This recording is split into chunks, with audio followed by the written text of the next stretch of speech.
Budget सत्र से पहले मंगलवार को संसद में सर्वदलीय बैठक हुई।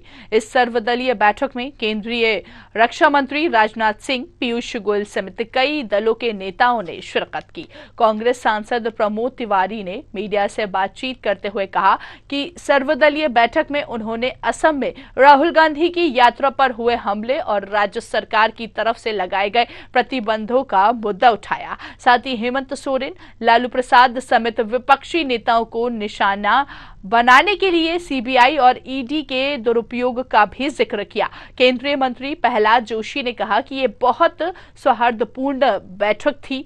सरकार हर मुद्दे पर चर्चा के लिए तैयार है। उन्होंने आगे कहा कि हमने पहले ही कहा था कि इंडिया गठबंधन केवल फोटो शूट है। गठबंधन की मौत तो करीब हो ही गई है और इसका ब्रेन डेड है। इधर केंद्रीय मंत्री प्रहलाद जोशी ने ऐलान किया है कि सभी विपक्षी सांसदों का निलंबन रद्द किया जाएगा। संसद के शीतकालीन सत्र के दौरान कुल 146 सांसद जो है वो सस्पेंड किए गए थे। चलिए ज्यादा बातचीत करेंगे, राजनीतिक विश्लेषक दिनेश जी का रुख करेंगे, हमारे साथ लाइव जुड़े हुए हैं। दिनेश जी, बहुत स्वागत है न्यूज आवर में आपका। नमस्कार जी नमस्कार। यहाँ पर संसद में सर्वदलीय बैठक हुई और इस बैठक में क्या कुछ सामने निकला, जानना चाहेंगे आपसे। देखिए काजल जी, जैसे कि पहले जो शीतकालीन सत्र था तो उसमें देखिएगा अलग अलग तरह से अलग अलग कारण रहे जिस वजह से विपक्ष के जो 146 सांसद थे उनको निलंबित किया गया था।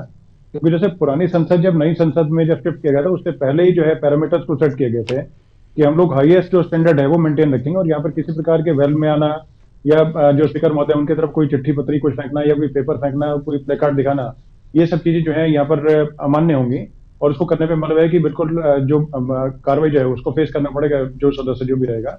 लेकिन उसका जब नहीं माना गया तो उसको लेकर किसी न किसी कारण की वजह से और अलग अलग सदस्य चाहे संजय सिंह हो चाहे और अन्य जो अधीर रंजन चौधरी हो चाहे कुछ भी हो, तो सबको मतलब सस्पेंड करने का रीजन वही था कि कुछ न कुछ उसके पीछे कारण रहा।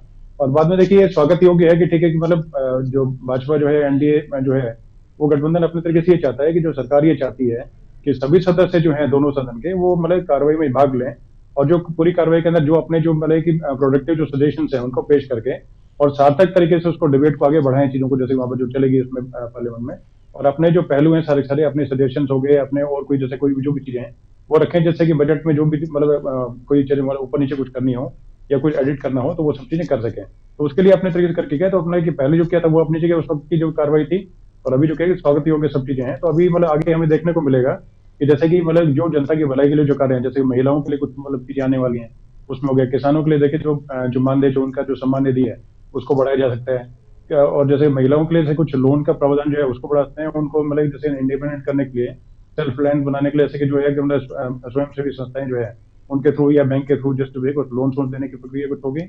उसका जैसे रोजगार बढ़ाने के और अन्य साधन है। दूसरा जैसे कि महिला और किसान और महिला किसान जो है वो दोनों जैसे उस तरह की मतलब करके और आगे बहुत सारी इस तरह की चीजें जैसे कि जनता के लिए आगे चीजें सकारात्मक रहे और घर चलाने में सबको जो मिडिल क्लास है उनके लिए भी चीज होंगी। तो बहुत सारी चीजें ऐसी आएंगी।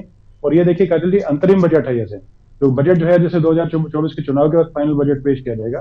तो इसमें चीजें ये रहेंगी जो अभी सुचारू ढंग से सरकार चलाने में जो जब तक जो कोई किस तरह की रोक टोक ना रहे तो वो चीजें रहेंगी। तो उसमें सभी जो मतलब जो दलों के मतलब जो सुझाव रहेंगे तो वो मतलब सरकार चाहती है कि सबके सब मतलब इनपुट उनमें दे करके और पूरे तरह के साझेदार और भागीदार बनकर काम करें।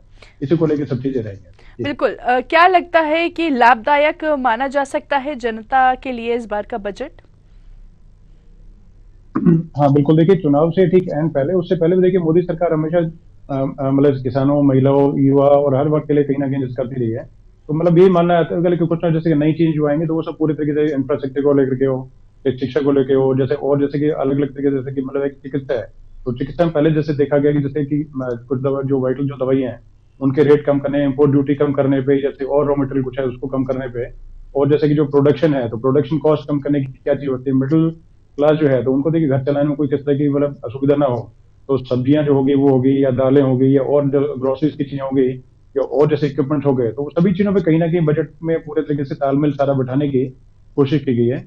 और जहां तक बाकी सब चीजें देखिए जल्दी आई जाएंगी, जैसे 31 तारीख को भी जैसे कि जो मतलब जैसे कि उसका भी है कि जो इकोनॉमिक सर्वे है तो उसका भी पेश होने वाला काम होना है।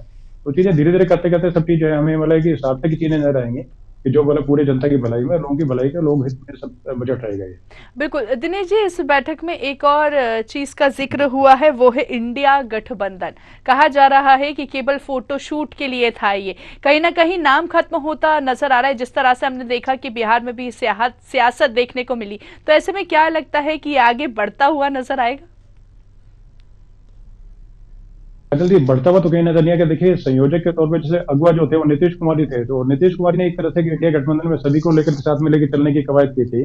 कांग्रेस को उन्होंने जोड़ा, ममता जी को उन्होंने जोड़ा, अखिलेश यादव को जोड़ा, तो अन्य जो दल सबको जोड़ करके जोड़ने का काम जो था वो काम नीतीश जी ने किया था। लेकिन बाद में नीतीश जी को जैसे कि 4 बैठक जो है उसमें दरकिनार कर दिया गया और कहीं उनकी पूछ नहीं आपस में। जैसे कि बाकी जैसे कि कांग्रेस की तरफ से जो है उस तरीके से ऐसी चीजें नजर आई, जैसे खींचतान जो है आपसी दलों में बढ़ती चली गई, चाहे दिल्ली में आप के साथ हो, चाहे टीएमसी के साथ में बंगाल में हो, या कुछ और जो अन्य जो दल थे, तो सबके साथ कुछ ना कुछ, जैसे कि अखिलेश के साथ में भी मतलब एसपी जो थी उसके साथ यूपी में कुछ ना कुछ चलता रहा।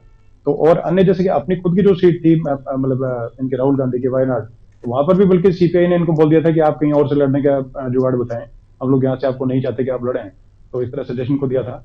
तो उसका देखिए दरार क्या पूरा गठबंधन में पूरा एक तरह से खत्म था पूरा। बिल्कुल। और जैसे कि मान के चलेंगे जैसे कि मतलब ये थे या शरद पवार थे, तो दोनों ही नेता जो है वो दरकिनार थे, एक तरह से अलग थे, तो उसमें मतलब अभी कहीं कुछ नजर नहीं है।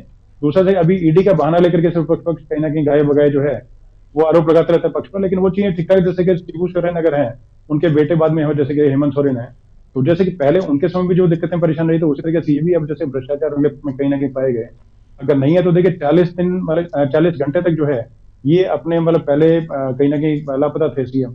अब एक स्टेट का सीएम अगर 40 घंटे लापता हो तो पूरे स्टेट में क्या अफरा तफरी मचेगी, आप समझ सकते हैं इस चीज को लेकर। 40 घंटे बाद जो रिसर्फेस हुए और होकर के बाद उन्होंने बोला, जबकि होना ही चाहिए था कि कहीं ना कहीं जैसे कि जो इनको जैसे कि 9 सम्मन पहले दिए गए थे, तो 9 सम्मन में क्यों हाजिर नहीं हुए, कुछ ना कुछ बहाना बनाते रहे, जबकि होना ही चाहिए था क्या जल्दी कि सबसे पहले पेश होते और कोई सबूत उनको अगर लगता था कि भाई इनके खिलाफ जा रहा है तो उसका जवाब देते आराम से करके। जबकि ईडी ने ये बोला था कि आप अगर पेश नहीं हो पा रहे हैं, आपको अगर असुविधा कुछ अगर है तो हम आपके यहाँ पे पूछताछ कर लेते हैं। उसी प्रकार से गठबंधन के दूसरे एक अहम दल आरजेडी जो है, तो उसके सारे परिवार जो है मतलब कि लालू प्रसाद जी के सारे परिवार के जो है मतलब कहीं ना कहीं जैसे कि जॉब वाले स्कैम को लेकर चीजें चल रही हैं। इसी प्रकार से आप जो आम आदमी पार्टी है तो उसके पर कहीं ना कहीं चीजें चल रही हैं। तो इस प्रकार देखिए कहीं ना कहीं भ्रष्टाचार की ऐसी चीजें उसको अगर ईडी या सीबीआई से जोड़ा जाए तो गलत होगा, क्योंकि देखिए इससे पहले से कि यूपीए की जब सरकार थी, मतलब यूपीए की जो सरकार थी उस वक्त मान के चलें कि जो अभी वर्तमान में जो पीएम और गृह मंत्री अमित शाह और मोदी जी, उनको खूब परेशान किया गया था और उन पर खूब कार्रवाई मतलब करने का काम किया था, लेकिन किसी इन्होंने सम्मन को या किसी मतलब एजेंसी के किसी चीज को कभी अवॉइड नहीं किया और हमेशा हर पूछताछ में मोदी जी और अमित शाह रहे। और अमित शाह जी को बल्कि उस टाइम पे एक फर्जी एनकाउंटर में फंसा दिया गया, तो जेल भी गए थे। तो इस प्रकार से कानून का सम्मान इनको करना चाहिए, उसके भी नाते अगर लेकर के इस तरह जनता के बीच में अगर जाएंगे तो मैं ये ठीक नहीं समझता से। बाकी इनकी खुद की अपनी जैसे जो भी हैं तो अपने मतलब सरकार को लेकर के, और जैसे उनको लगता है कि कोई बड़ा इनकी अगर है तो वो तरीके से निकाल, लेकिन ईडी और सीबीआई की बात करके कहीं बच नहीं पाएंगे, इस तरीके से ठीक ठाक नहीं है। बिल्कुल, बहुत बहुत शुक्रिया दिनेश जी हमसे बातचीत करने के लिए। तो देखिए यहाँ पर बड़ा फैसला बजट से पहले लिया जा सकता है। आगे बढ़ते हैं, अगली खबर की ओर करते हैं। लैंड फॉर जॉब मामले में मंगलवार को ईडी बिहार के पूर्व डिप्टी सीएम तेजस्वी यादव से पूछताछ कर रही है। तेजस्वी 11:30 बजे पटना के बैंक रोड स्थित ईडी दफ्तर पहुंचे। ईडी ऑफिस के बाहर तेजस्वी के समर्थक नारेबाजी कर रहे थे नजर आए। पार्टी के विधायक और सांसद पास के ही मंदिर में बैठे नजर आए। तेजस्वी के भाई तेजाब प्रताप भी यहां पहुंचे। पिता लालू प्रसाद की तरह ही इनसे भी ईडी की दिल्ली और पटना टीम के अधिकारी पूछताछ करेंगे। सूत्रों के अनुसार करीब 60 से अधिक सवालों की लिस्ट पहले से ईडी ने तैयार कर रखी है।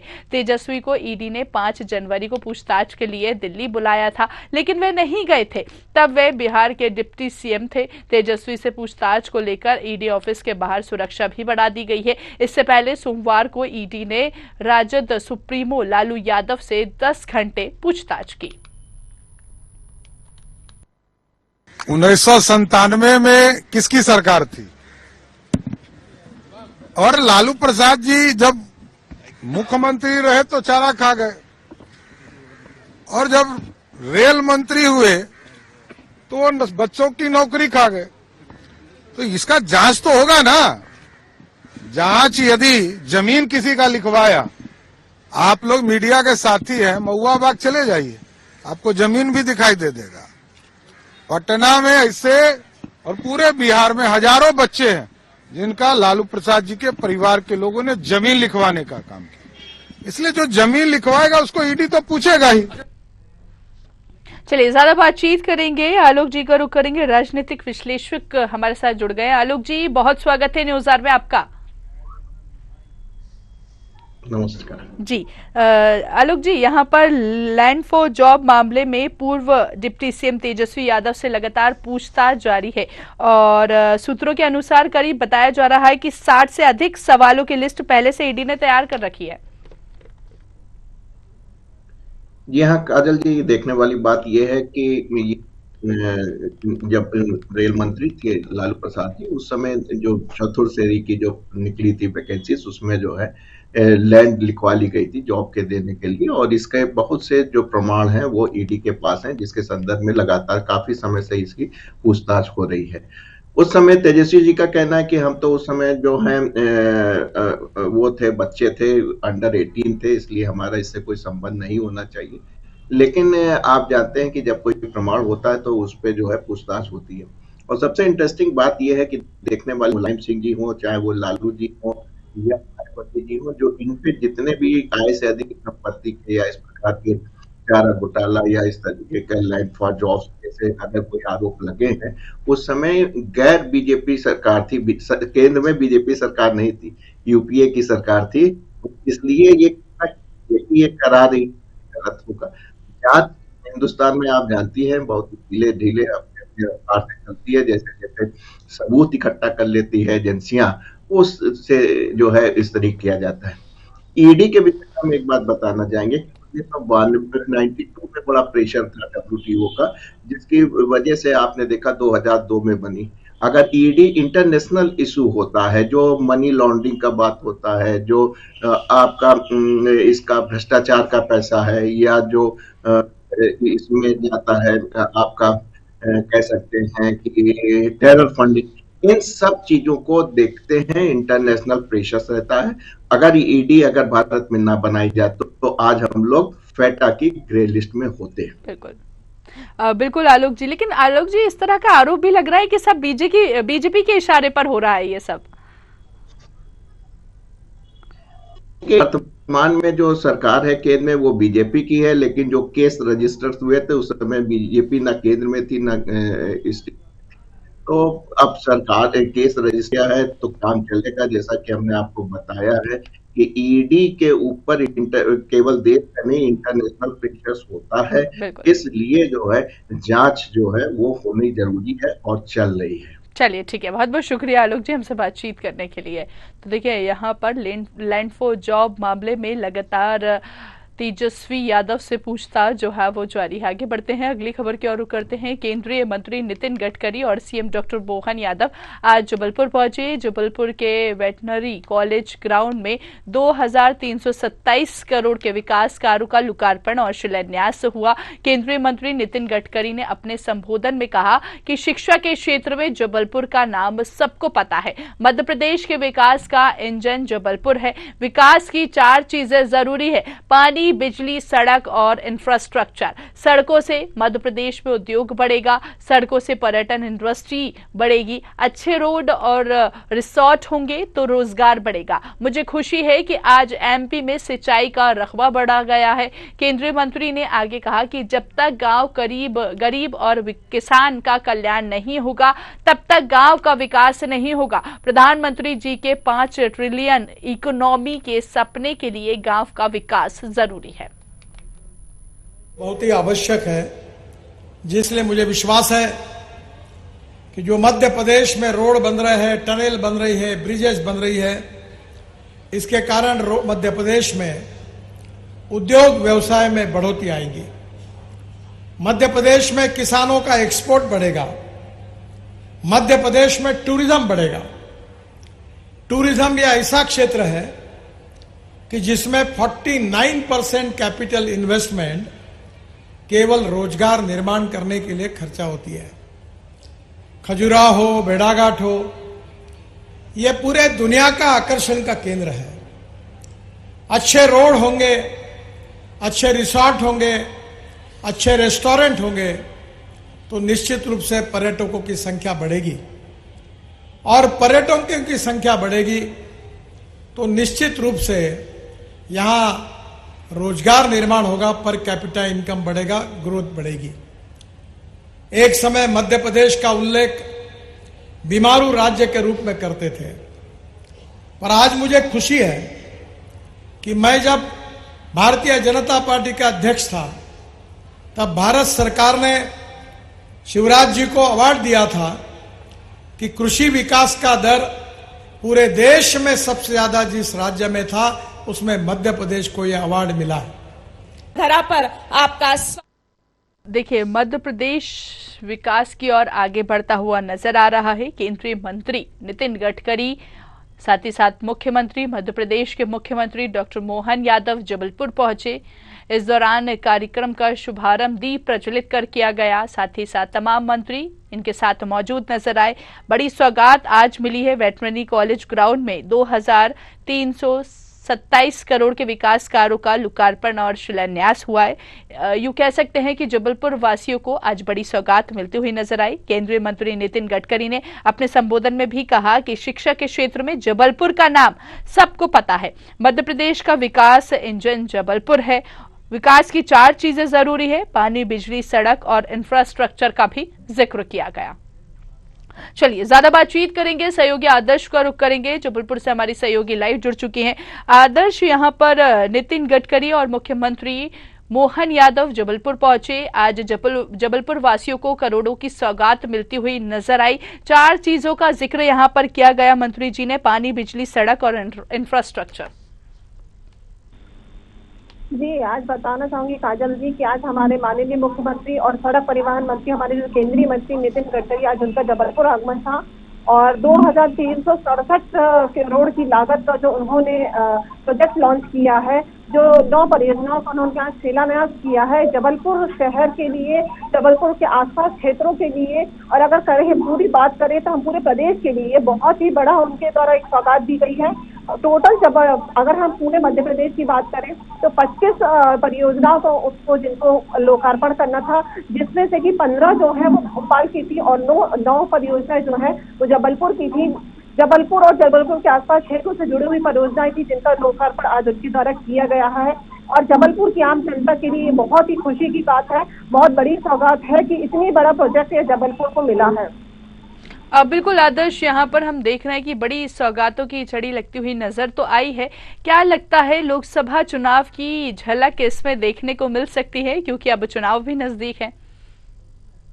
जी, ये तो पहले से ही प्रचलन चला आया है और नेताओं का आगमन चालू हो जाता है, नई नई योजनाएं चालू हो जाती हैं, तो इसमें कोई दो राय नहीं है कि अगर यहाँ लोकसभा चुनाव एक तरफ आ रहे हैं और जबलपुर के लिए या मध्य प्रदेश के लिए कोई परियोजना लागू हुई है, इसमें कोई नई बात नहीं। इस तरीके का तो आम बात है कि चुनाव आए और कहीं ना कहीं सौगात आम जनता को मिलने लगती है।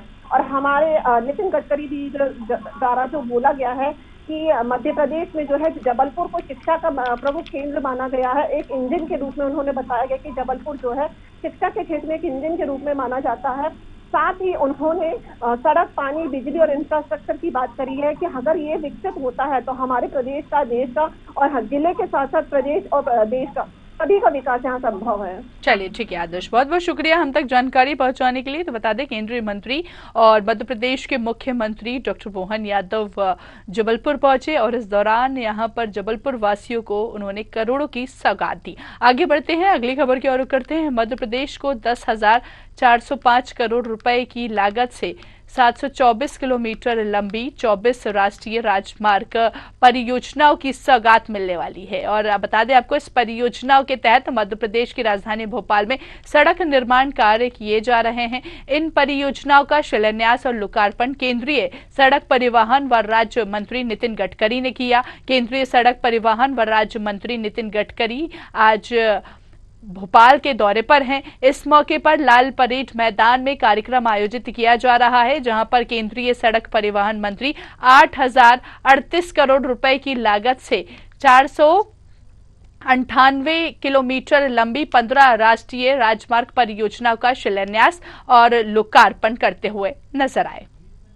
तो बता दें, भोपाल को एक बार फिर बड़ी सौगात आज मिलने जा रही है। करोड़ों की सौगात यहां पर मिलने वाली है और साथ ही साथ नितिन गडकरी आज भोपाल दौरे पर हैं। मुख्यमंत्री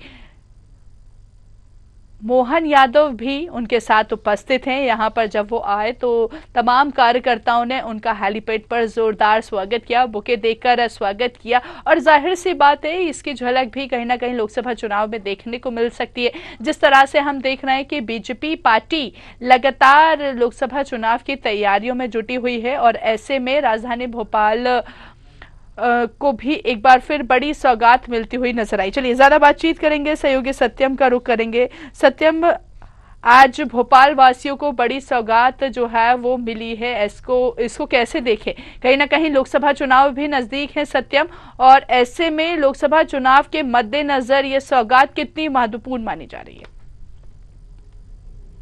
देखिए, निश्चित तौर पर लोकसभा चुनाव 2024 में है, मार्च में होगा। ऐसे में ये महत्वपूर्ण है और बीजेपी लगातार विकास के कार्यों को कार्य कर रही है।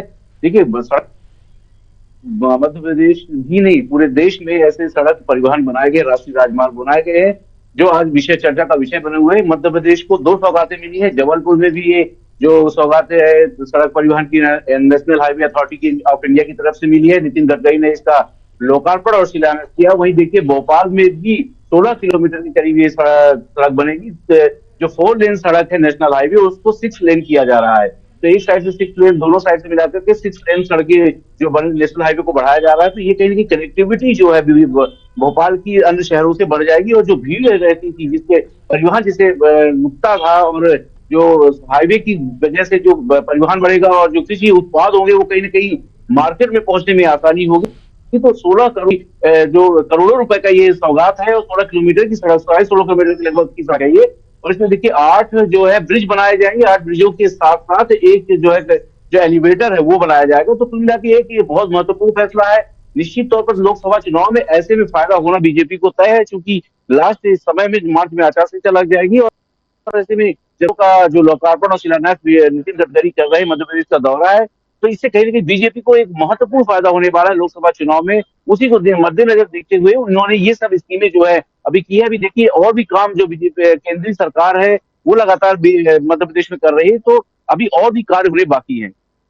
बहुत बहुत शुक्रिया सत्यम हम तक जानकारी पहुंचाने के लिए। तो देखिए यहाँ पर करोड़ों की सौगात आज मिलती हुई नजर आई। केंद्रीय मंत्री भोपाल पहुंचे जहां पर उन्होंने लोकार्पण किया, शिलान्यास से किया और ऐसे में मध्य प्रदेश कहीं ना कहीं विकास की ओर आगे बढ़ता हुआ नजर आ रहा है। 4 बजे की 4 बड़ी खबरों में इतना ही। दीजिए इजाजत, देखते रहिए न्यूज़ 8। नमस्कार।